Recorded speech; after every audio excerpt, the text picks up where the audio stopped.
Hello, people. I hope you are enjoying the summer. And I have zero viewers, but until I have some viewers, some of my writing friends. My name is Miguel De Jesus, senior peer mentor, because I graduated already from the University of the UPR Creative Writing Workshop. This is a workshop that is a student association in the university, and we welcome students from the campus that use English as their vehicle to creative writing. And we give them tips, we offer them workshops about different topics.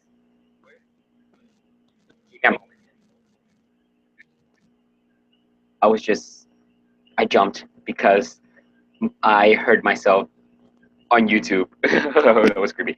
Okay, so I have one viewer, which is Luisa, always the trustworthy. Yeah, let's go with that. Luisa. Hello, Luisa. Okay, so before I begin, today during the summer we do virtual live stream workshops, and we choose a topic for June and July. And this month, I was in charge of giving the workshops in science fiction. And today, the writers, not all of them, but the ones that did write an original text, will be presenting them via YouTube right now. And I and our peers that are in the chat in YouTube will be critiquing constructive criticism, of course. And before that, I am reading this book. It's from the god Ray Bradbury, and it's called The Martian Chronicles. It's like little vignettes of the trips that the humans have done to Mars, and it's so beautiful. It's poetry. I'm right now on February 2013. I mean 2003, and there are already 9,000 humans on Mars, and it's getting good. I'm halfway. I'm halfway there. I'm becoming a slow reader, God. Okay, so with that in mind, remember Ray Bradbury, please read him. With that in mind, we will continue on with the workshop, the presentation day. What we talked about in the past workshops was an introduction to science fiction with the subgenres, characteristics, and authors. We also spoke about the how to write science fiction, and we focused on characters, setting, and character setting, and oh god, I'm forgetting something so very important. Let me see. Character setting and characters setting and plot.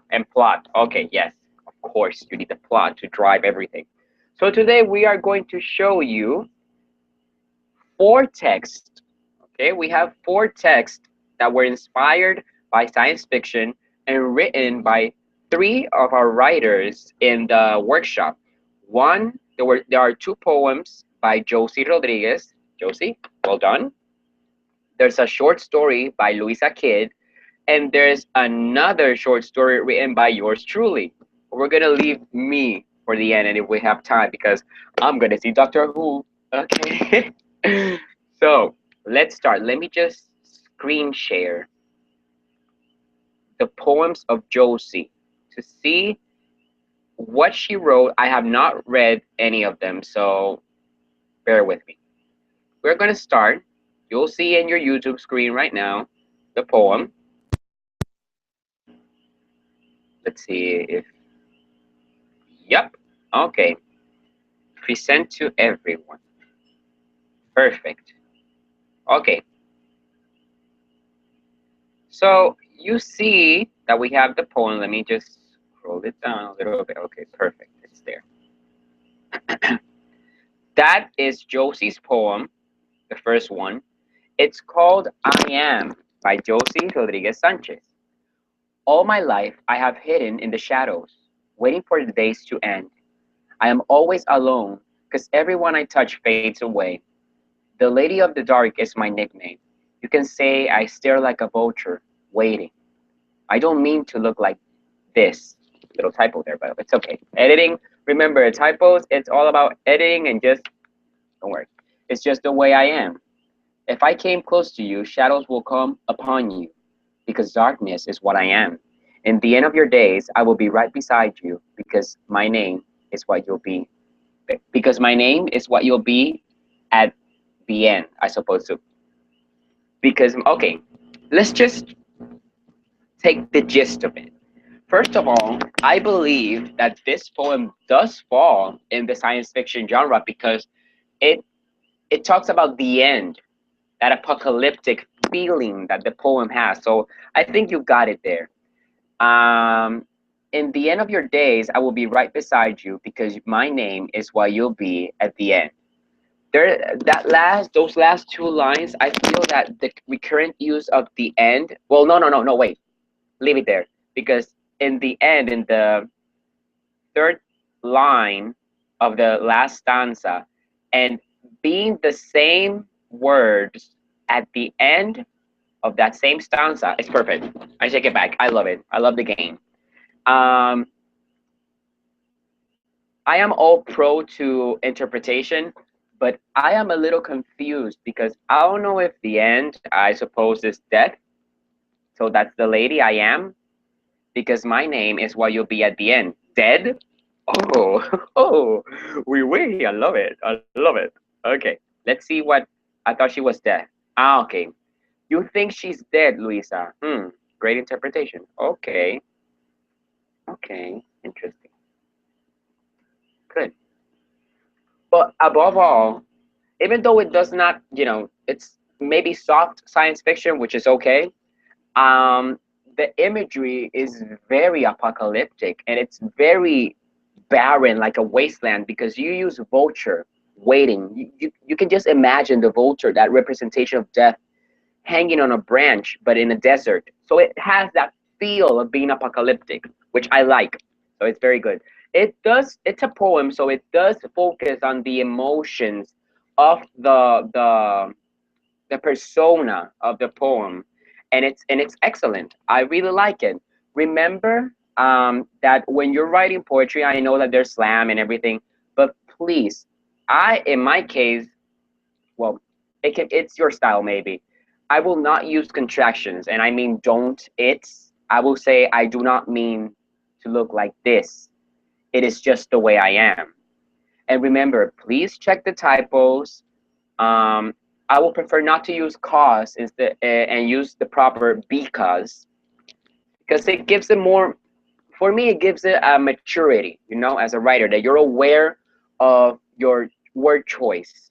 And the word choice for this poem is excellent because it promotes and it guides the reader into the end of the end. It's excellent. I do like it. I do like it a lot. Very well done, Josie. Let me check my. Okay, Kevin, welcome. I think the word because makes it hear and read awkward. Let me see. I was just talking about that. Okay, I am always alone. Everyone I touch fades away. I agree with you. Josie, I will reconsider eliminating cause and maybe using a semicolon. I am always alone. Everyone I touch fades away. It does have that flow and natural and that connection between the images instead of using because. So I agree with that with Kevin. Kevin, welcome again. Okay. Let's see. The Lady of the Dark is my nickname. How about we play with that? Instead of saying nickname, why don't we say, I've heard whispers that I am the Lady of the Dark, or I've heard voices that I am the Lady of the Dark. You know, play with the words, play with the imagery. Don't give the reader everything. You need to make that reader think and interpret and just, you know, make him play with your poem. Okay? Don't baby feed the reader. Um if I came close to you, shadows will come upon you. Because use synonyms for the words so the repetition is not like bam bam bam, like too much of a rhythm, strong rhythm. So I don't know. Okay, look what Luisa says. Like the words are fading even within the poem. I agree with Luisa. I agree with Luisa on that.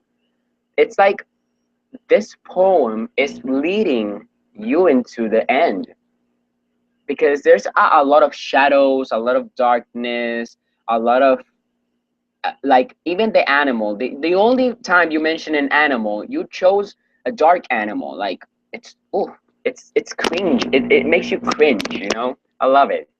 I like it very much. I do want you to venture more into playing with the images. You know, just go with whatever you feel works for you. Okay, and just go crazy because this poem is excellent. I can imagine this poem being more darker. Okay, darker, more darker. Oh my god, what? Darker and with playing with darker imagery that leads to an apocalypse, which is death. Okay. By the way, loving the background though. So I'll go with the next poem right now. I'll go to the next poem. Let me. I'll go to the next one. Thank you, Kevin, Luisa, for your great comments.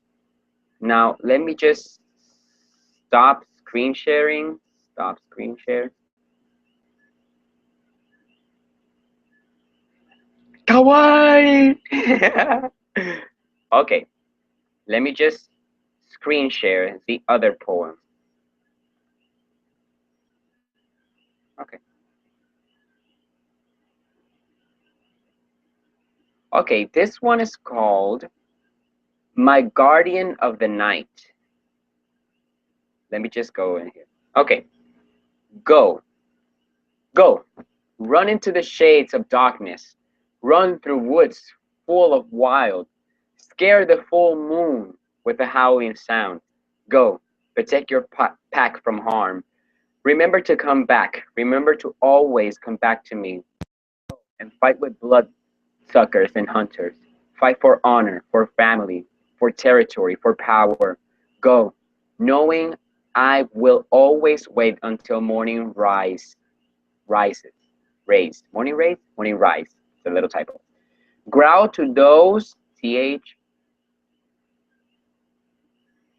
those who stand against you. Fight with your mighty fangs on Pack's raid. Pack raiders? Okay. Please always remember to think with common sense and not with anger. Go, because now what matter because now matter what they no matter no okay no matter what they say about you, you will always be there to protect me, and I will always be there for you when needed because you are my love and my family owes you, and you owe me. My heart forever yours. Okay, I like it. I do like the previous poem better because it falls more into the science fiction apocalyptic theme. But this poem, it it may also play with science fiction with the maybe mutation and I took a break. I'm sorry, and this reminds me of last summer that we were talking about vampires and wolves. So I'm liking that you are mixing something from a blast from the past, right? And again, remember the typos, please, because I was lost sometimes, and the message might not go through clearly. But overall, again, you play with the darkness, you play with the full moon and the howling sound. So it's interesting. I I like the previous poem better because it plays more with the science fictions, hence whereas this one plays more with horror. And yes, they can intertwine, but I feel that this poem does not comply with the theme of the month. But nevertheless, it does have some interesting imagery. again, I invite you to dwell deeper into those images. And instead of focusing on telling a story, tell me the feelings.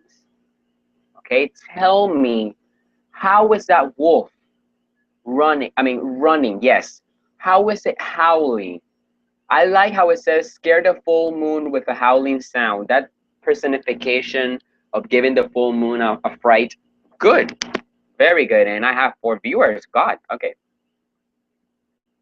I agree with Lisa. It does feel fantasy and horror-ish, but the wolf imagery is very good. You do play with the imagery of wolves. So, okay, let me see if anyone else has a comment so we can move on. For those that, let me just stop the screen share.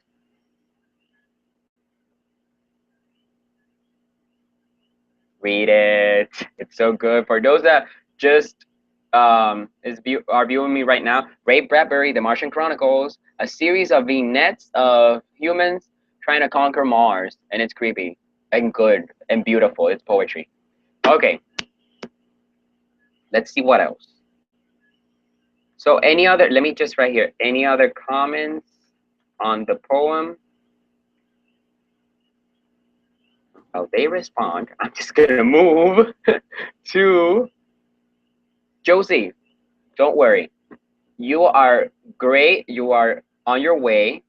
You remember that you started writing short stories, if I don't remember correctly, a year ago, 2 years, a year ago, and now you're dwelling in poetry. So I applaud you for that. That's what we want, you know, a diverse, and I have 2 viewers right now, a diverse and well-rounded author that can write in any genre, that feels comfortable in any genre. Okay.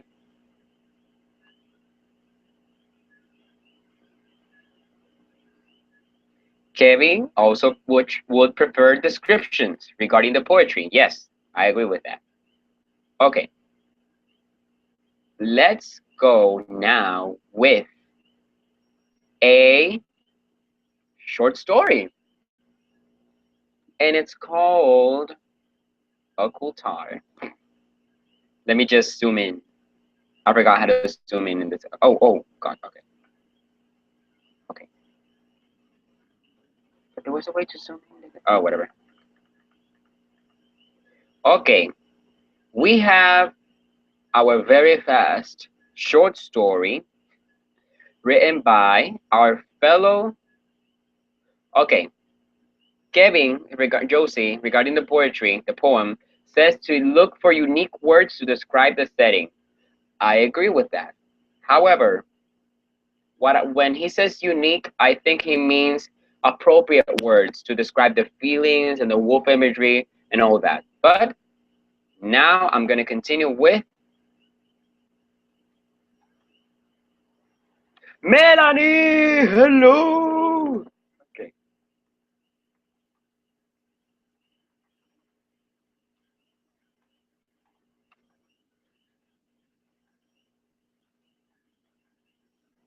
Okay. This is a short story written by Luisa Kidd. The Sickness of Joy. I already love it. It screams inside out, okay? Okay, let's start. It started as a joke, but you know, the kind that everyone laughs in the end no matter what. A mass gift from the government to everyone in this time of confusion, anger, and sadness. A gift that knew no borders. It was a sticker of the word happy. Just that. Childish yellow letters. Nothing special. However, the magic happens when you put the sticker on. Oh, I can spend a whole lifetime trying to explain what it does to someone who hasn't experienced it. I can't, though. I don't have time. I'll die soon, but that's okay, really. I can't say I'm sad because I can be sad with happy plastered on my neck. I love this story already. I feel joy, merriment for everything. I lost my dream job, and my reaction was to grin at the smoggy sky. I lost my home, and I gladly took to living as a beggar among flowery walls. I met many old friends in the streets, huddling together while they laughed. All of us had stickers. The stickers. That what the stick that what the sticker do. Okay, gotta check that later. It makes you happy. It makes you bubbly and excited. No wonder everyone wanted them. Back before I got happy, I lived in fear and constant worry. I was sick of the permanent gray sky, excuse me, and the sloppily painted flowers on every corner. I was sick of being disappointed of my job, my friends, and my family that I couldn't help but accepted this gift. Oh, and what a gift! I have to admit I was worried of its effect at first. I mean, how powerful this sticker can really be if it turned my heartless boss into a dizzy mass of affection. I eventually gave in. Everyone eventually gave in. It was surreal in the beginning. I mean, I got so used to brooding to the use. I got so used to the brooding look everyone had on this city that it was somewhat jarring to see joy pouring out of their eyes. Literally, there were countless people who cried as they beamed at the dirtiest of bums.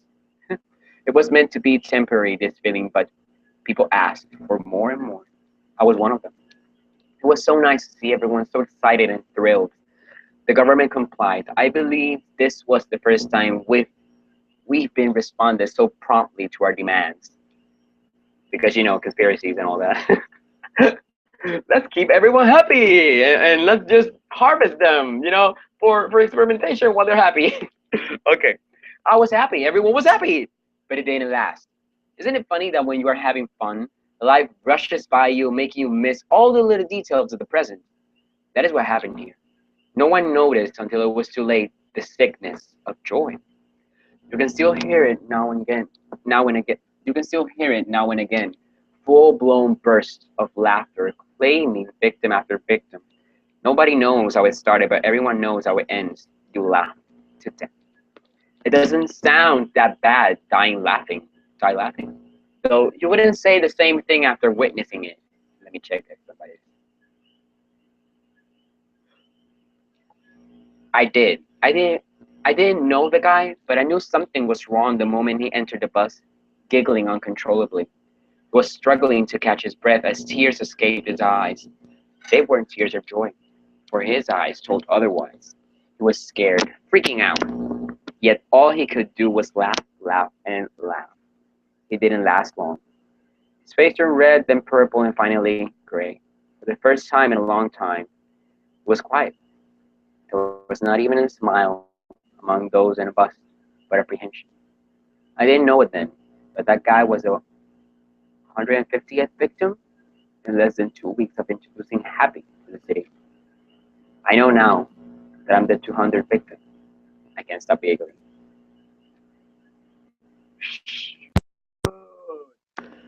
Okay, okay, guys. This story is amazing. I'm sorry. This, this is, this is the most twisted interpretation of happiness that I have read in a long time. It made me it reminded me a lot about, no, I don't know why, the movie Her meets the Joker meets Pharrell Williams. That's my combination for this story. And this story is so weird in so many levels that it's so good. How, Luisa? How do you take? Where do you take these ideas? Where do you find them? Who makes joy a sickness? Jesus. Again, now the critiquing, the typos. Remember, please proofread. Well, I'm the person. I shouldn't say this because I didn't proofread mine, but please proofread before sharing. I believe that this story has so much more to offer, to develop. He has so many people to meet, the main character. And oh God, it's so good. It is so weird. It is so creepy that it's good, that it works, It works stupendously. Now, what I do feel is that you may want to check how the words, like, like here for the first time in a long time. That kind of feels fairy tale-ish. No, I don't know. In that moment, I was like, oh, ugh, this kind of like feels that felt like a fairy tale. I don't know, in my opinion. Let's see.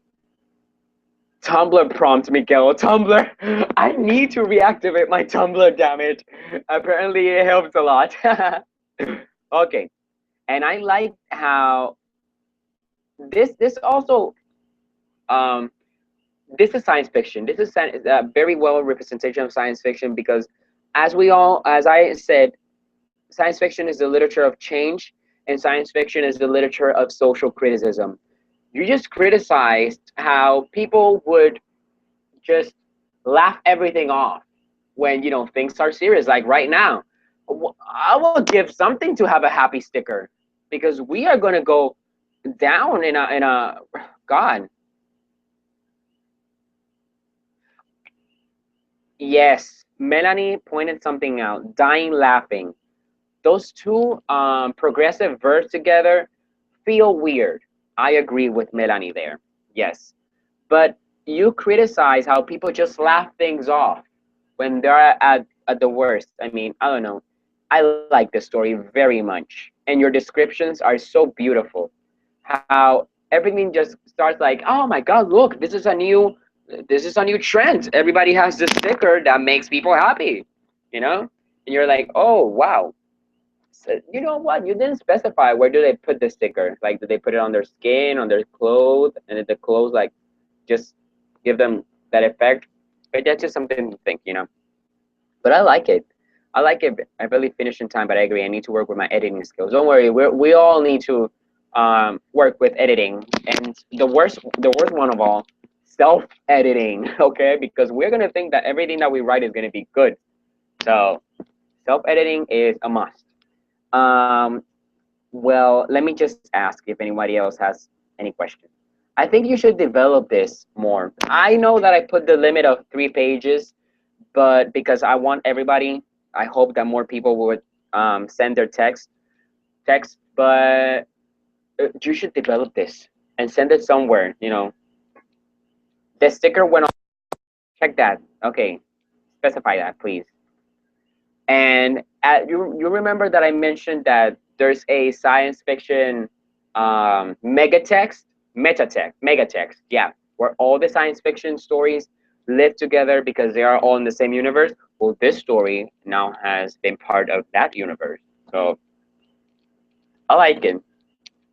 And it doesn't feel fantasy because it deals with a social criticism against government, people, society.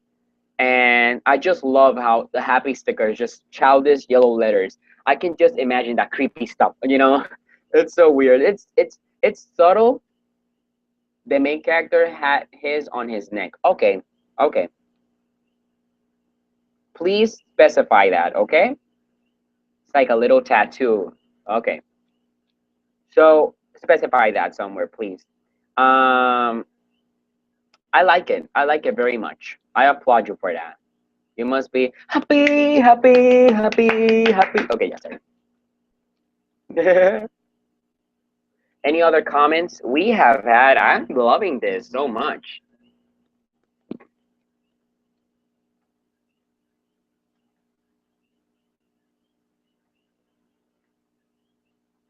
Great critiques, by the way. Okay, let me see the YouTube channel to see where I'm at. Live. Okay. I'm gonna continue now.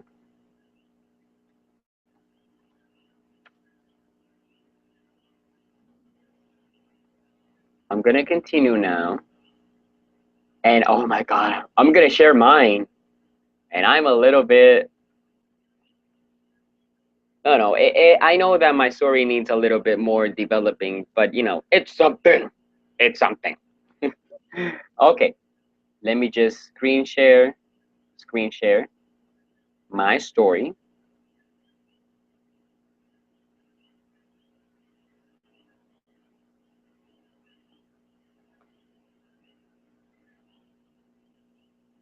Okie dokie. Let me just.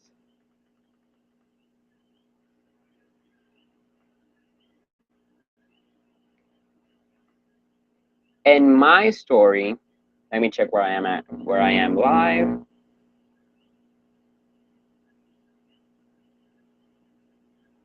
Okay, my story will pop up now. So my story is called H2O by me. Okay, and I'm just gonna read it, and you critique as I read. Okay, it's only 2 pages long, so 2 pages. Yes,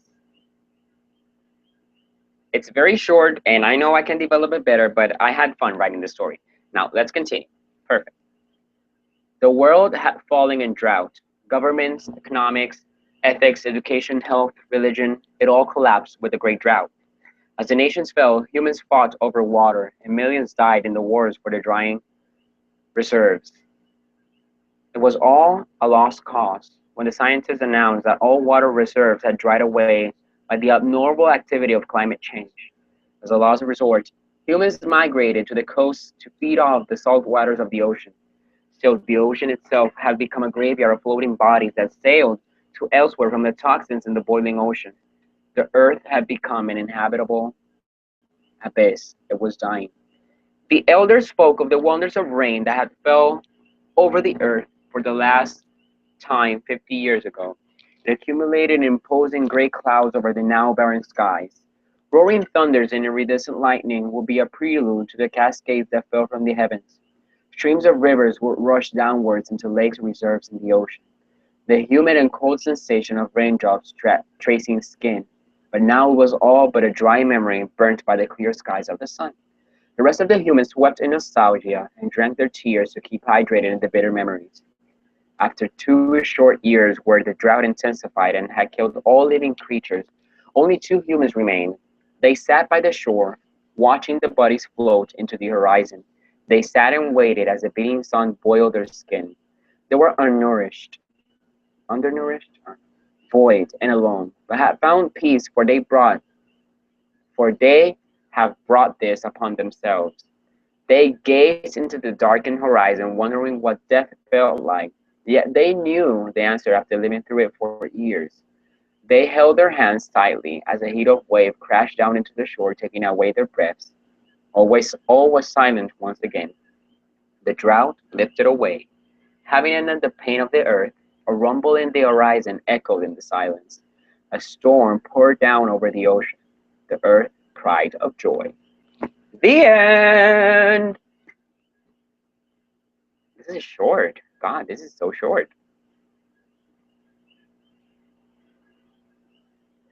And I played with joy again.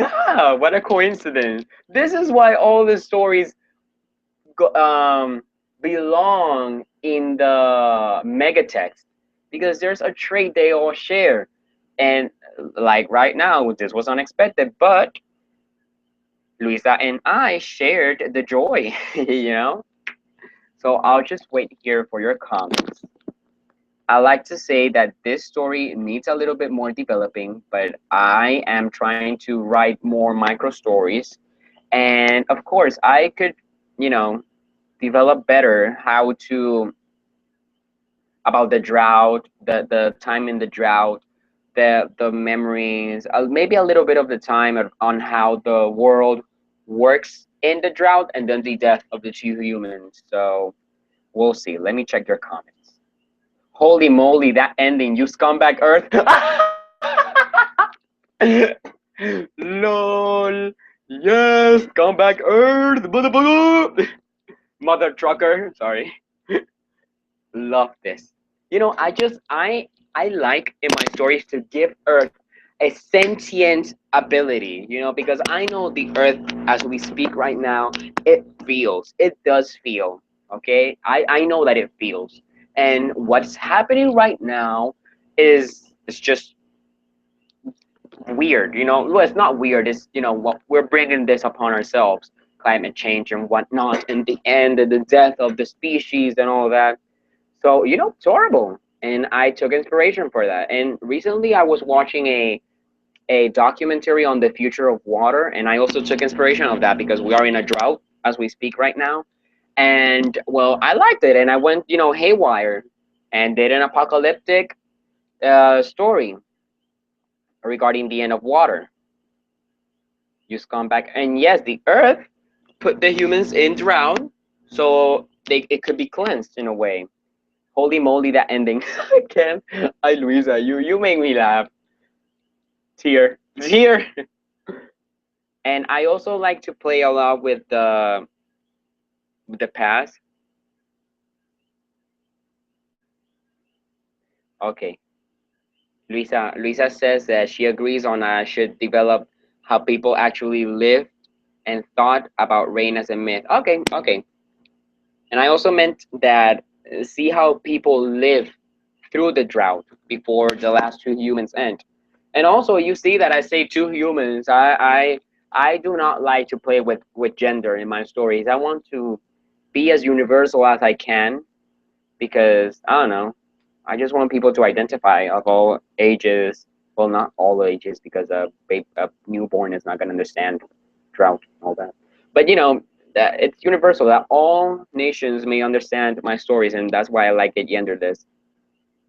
I want to know, Luis. I just said I want to know how people think and feel about the drought. Yes, I agree with that. Remember, this is like the scaffold for for a better story, of course. But the idea is that we dwelled into science fiction, and we now know that it's not difficult. Of course, this is softcore science fiction.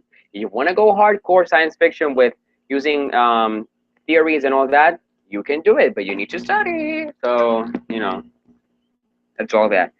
Luisa, I thank you for your comments. Anybody else? Anyone else? Thank you, Luisa.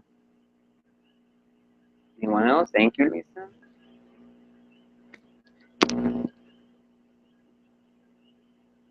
Oh, Melanie. Yes. Fellow writer Melanie says that I should develop this idea from a child's point of view. And this child would not have been in the time of rain. God, this is very good. Yes, we'll consider it.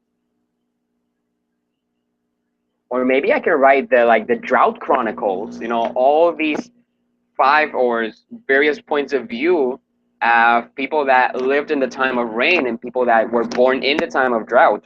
That would be awesome too. You know, little vignettes like the Martian Chronicles, the Drought Chronicles. Yes. I Science fiction is very interesting because you get the chance to criticize, and you can't say it's not real because it's backed up by science somehow. So, well, okay, it's science fiction. Of course, it's not real yet, but it's a possibility. Anyone else? Let me see. Okay. Okay. Well, guys, let me just stop the screen share. Stop screen share. Kawaii. It's me again. Okay, I should be a YouTuber, right? Yeah. Okay, guys. Let me see if somebody else has a comment. Interesting. A generational. Yes, a generational story. Of course. I mean, science fiction gives people the opportunity to just go with it. And this story that I wrote about the end of water and the start of drought can be developed further. And I like the idea of using various points of view, the same, to talk about the end of the world by drought. See Interstellar, you'll see how I got inspired by that as well. So instead of there's no space travel in my story, guys, I think this is the end. We have no more stories. Let me just check on Facebook to see if somebody uploaded something in the Facebook page.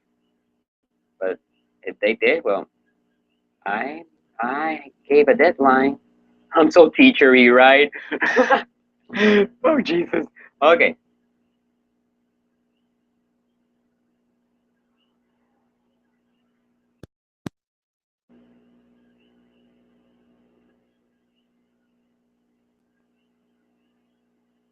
Oh, Josie me había dicho que no lo dejaba entrar. And I'm speaking Spanish. What? Yeah, she made it. Okay. Okay, well, nobody else uploaded anything. Guys, this has been, I think this is the end. And not the end of Josie, you know, and not my end, and not the laughing end of Luisa. No, the end of the summer workshop for me, in my case. Guys, I think um, science fiction, you should consider dwelling into this genre more. You know, there are a lot of writers around the globe, and I should also read more. That's why I'm reading The Martian Chronicles. So, guys, I think this is the end. This is everything that I received on the email. So, thank you so much for your attention. I hope you learned something about oh